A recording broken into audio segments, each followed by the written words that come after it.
So my left hand does not belong. Has been that way for my entire life. Even a wind blowing on the hairs on the back of the hand pretty much stops me doing whatever I'm doing. We've gone to elaborate lengths to disguise Michael's identity.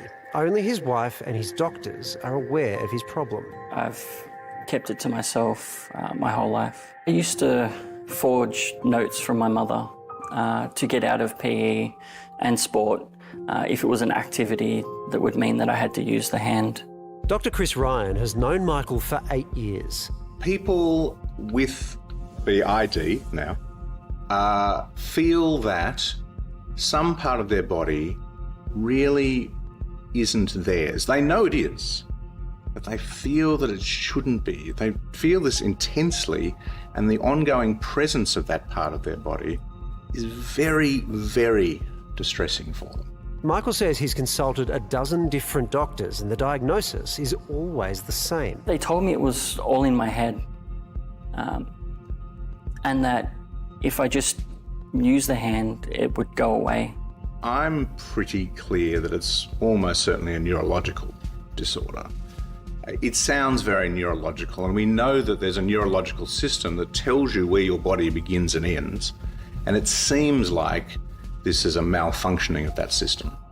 In my mind, I took a knife and attempted to cut through the skin around my wrist, but only got part way before the pain was too much. My experience, and the literature matches this, is that it's much more common legs than arms. It actually also tends to be, I think, left side rather than right side.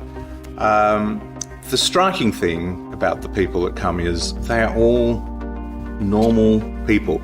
There is nothing unusual about them, except they really, really feel they need to have an amputation because it's so unpleasant for them. For 3 years, Michael tried every treatment imaginable. We tried antipsychotic medications, we tried hypnotism, we tried immersion therapy. We'd done everything that we could short of amputation that might be useful.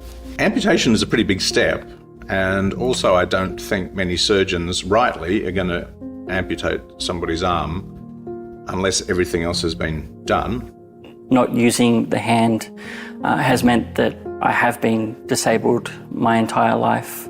Body integrity dysphoria isn't a recognised disability under the NDIS, but if Michael did become an amputee, he could get help, and maybe even a prosthetic hand. So Michael's case went to the ethics board in the hospital. It was their view that the benefits of this clearly outweighed the harms, and it was not only reasonable to go ahead, but it was probably the right thing to do.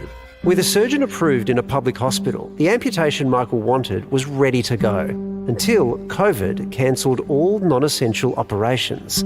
Then, just weeks ago, Michael heard the surgeon was retiring. And that my only option was to pay thousands of dollars to have it done privately.